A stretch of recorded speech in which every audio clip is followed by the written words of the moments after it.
guys, we are two of your Titan ambassadors for this year. I'm Caitlin. And I'm Camden. And today we're going to be talking to you about time management and organization.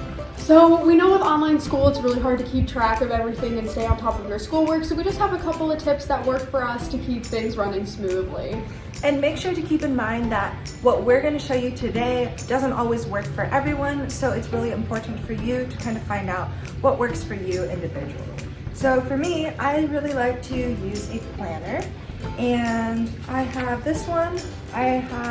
So this is like my month layout, and I have different colors for different things. So everything that you see in red is like a major deadline for a project or a test for school.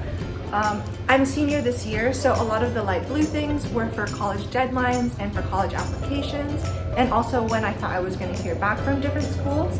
And then in the individual days, I also do the same thing, and as you can see, each day has some marks that are red, some marks that are blue.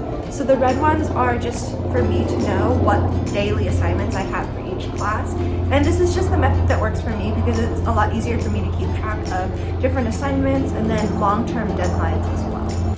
So I know with online school, personally, my biggest challenge is using my phone way too much. So a way that I try to combat that is I have an app called Forest on my phone. And the way that it works is you can set the time anywhere between 10 minutes and 2 hours. And then if you don't use your phone for that time allotment, you get coins. And with those coins, you can plant real trees. I think it's really cool and it helps me stay off my phone. Another really easy thing for you to do is schedule out a specific time that you want to work on possibly this one class for work. So for example, you want to schedule for 5 to 6 o'clock and you're going to work on just math homework for that 1 hour. And then in between those larger chunks of time, you want to make sure that you schedule in shorter 5 to 10 minute breaks for you to stand up, stretch, maybe look at your phone if your phone is a really big distraction. Another thing that I really enjoy doing for myself, personally, I have a lot of issues from not getting distracted on my phone as well.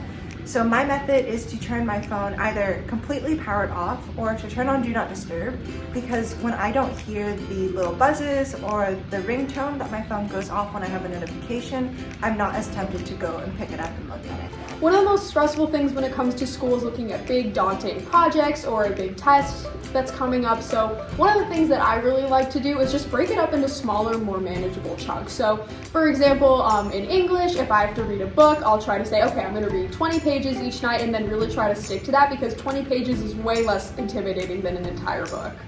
So another really important thing to keep in mind when you are studying for long periods of time is that you always do need to keep just a small chunk of time for yourself, and as a way to kind of wind down after a really stressful day, or otherwise to kind of get you started and excited for the day that's coming. So for me personally, I really enjoy either just walking or driving with just music playing in the background, and I really enjoy going by myself. It's kind of a way for me to de-stress and not have to think about anything about school or work. Thank you guys so much for watching, and we hope that this was helpful.